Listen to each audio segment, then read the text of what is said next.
is a real shape-shifting car that can assume an anthropomorphic form in mere minutes. While it can't quite pull off the acrobatic feats of the fictional Transformers, the Electron can make some neck and head movement, arm movements, wrist action, adjustable lighting, and is enriched with the capability to speak. It also has an inbuilt power system to control a truly tremendous energy consumption and distribution, as well as fog that can be controlled interactively, and a dynamic eye, which allows highly effective visuality. If you're worried about accidentally bumping into something with your giant robot car, you shouldn't be worried. The Electron has both front and rear security sensors, as well as the ability to be controlled via remote control. If you want to own Electron, you should be aware that you can't cruise your robot vehicle down the street as of yet, at least until they finish working on the electric engine.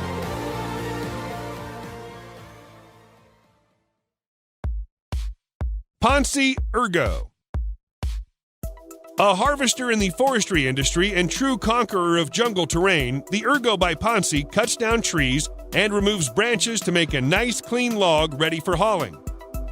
It's available in 6 or 8-wheel configurations. Both come with cabin suspension system to help dwindle down any potentially compromising inertia from lateral swings during operation.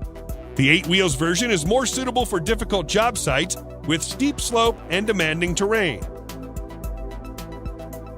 The machine stands between 2.63 and 3.09 meters with 600 millimeters of ground clearance. It weighs 21.5 tons, powered by a 286 horsepower engine made by Mercedes-Benz and equipped with advanced transmission. The Ergo glides through steep ground like a tank. The telescopic crane is what makes the Ergo an impressive tree harvester. It can be folded away lower than the cabin itself, allowing for better maneuverability on the road.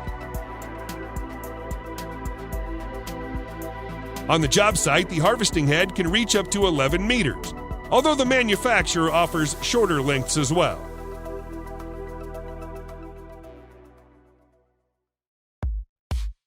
Paramount Marauder.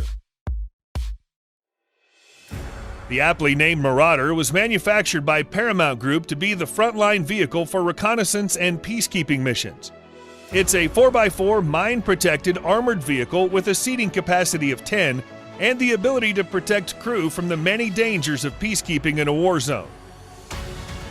It makes use of a double-skin monocoque hull structure which provides the mine protection of STANAG 4569 Level 4A and 4B.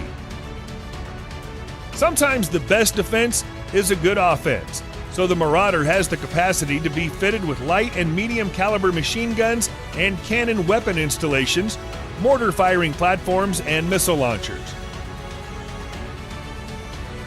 It also features add-on armor plates and bulletproof windows to enhance situational awareness and excellent on- and off-road mobility and reliability with top speeds of up to 100 kilometers an hour and a maximum road range of 700 kilometers in case these protections are not enough and you have to make your way out of danger fast.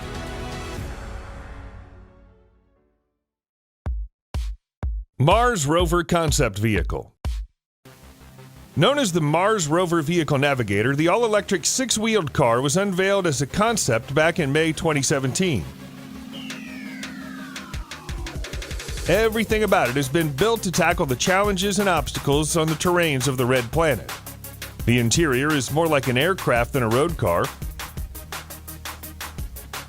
It has 2 seats in the front for a driver and co-driver, and another one behind those 2.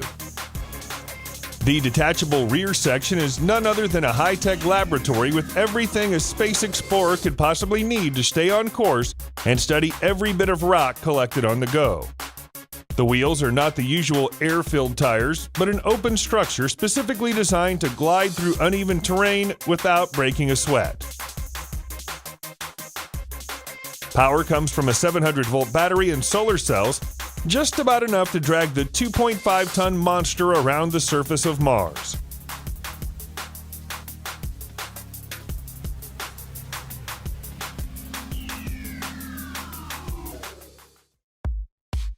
Thor Ultimate ATV. Tremble before the God of Thunder. The Thor Ultimate ATV brings all the power and the fury of the ancient Norse god to your very fingertips.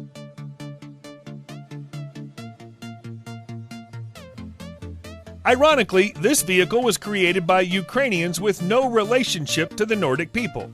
But after over 2 years of tweaking and modification, this vehicle well lived up to its name.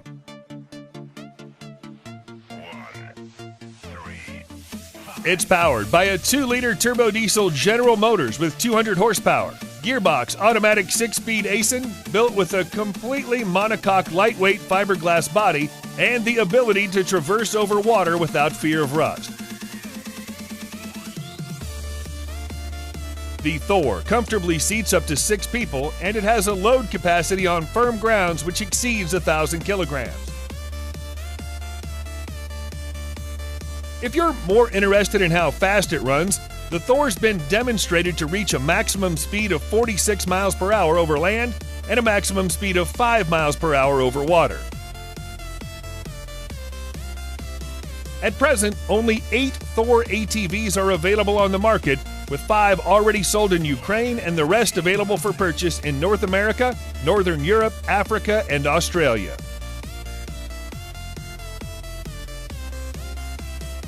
Ripsaw EV3 F1. The Ripsaw was designed at How & How Technologies to be one of the most cutting-edge extreme vehicles on Earth. It's been demonstrated to be able to provide an amazing 1,500 horsepower and an astonishing 0.2 horsepower pounds-power to weight ratio.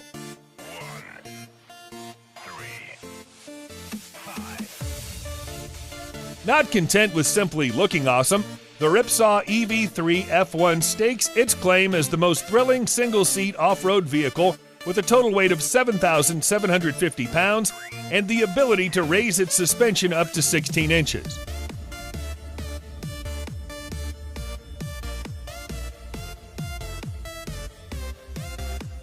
An air-suspended cockpit with a 5-point racing harness completes the extreme look, while the price, which has been noted as starting from $500,000, makes sure that only the most extreme can drive this vehicle.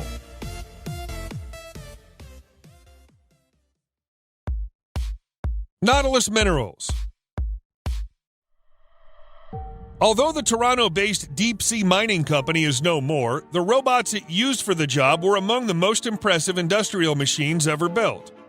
Before the mining operation could begin, an auxiliary cutter equipped with counter-rotating gigantic carbide picks would carve the seabed to create an even surface. Think of it as an excavation and road construction project underwater. Unfriendly terrain like pockets and cliffs must be cleared to ensure smooth mining operation. Next in line is the bulk cutter to turn rocks into mashed gravel for easy collecting. It featured a massive cutting drum to help break down sediment into a more practical size. Thanks to auxiliary cutter, which had flattened the seabed already, bulk cutter could do the job at relative ease. Materials would be channeled to a major pile still on the seafloor for the robot to work on. The third robot, Super Sucker, came next to pump crushed rock and water from the seafloor to production vessel on the surface. It was like an extremely overbuilt vacuum cleaner that could also mix the ore with water. Otherwise, it'd be impossible to pipe the mined minerals to ship up above. Bagger 293. Manufactured by German-based industrial company Tackraft, the scary-looking excavator is called the Bagger 293. Unlike a typical digger, however, the Bagger is a gigantic bucket wheel machine capable of mining 220,000 tons of brown coal per day. It looks like the kind of heavy-duty equipment that the Terminator would use.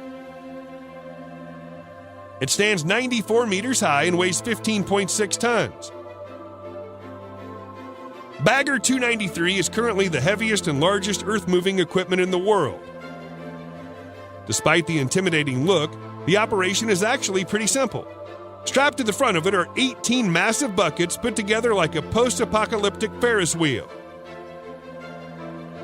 As the wheel rotates, each bucket scoops up 1,452 gallons of earth and dumps it onto a conveyor belt, which in many cases runs many miles long to the collection site.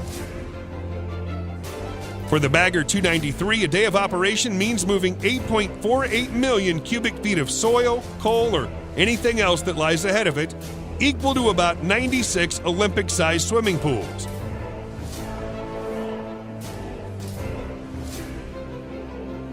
The price tag is $100 million.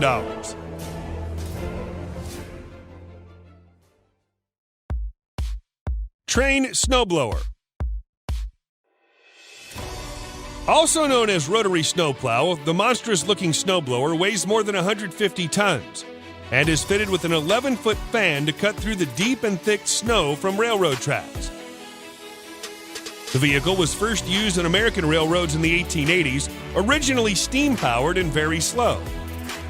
Modern snowblower no longer uses steam power. It's not even self-propelled, but coupled with one or more locomotives behind it. Think of the snowblower as a plow, but instead of using any kind of metal shovel attached to the nose, the snowblower, as the name suggests, blows the snow out of the way.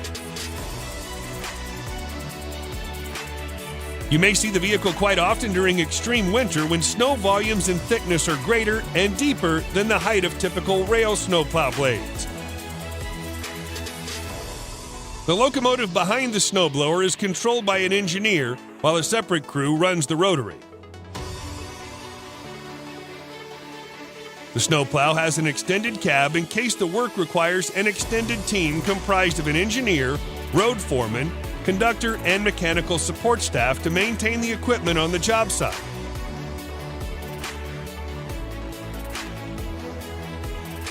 When not in use, the rotary snowplow is stored in operative condition and can be ready to clear any track in a moment's notice.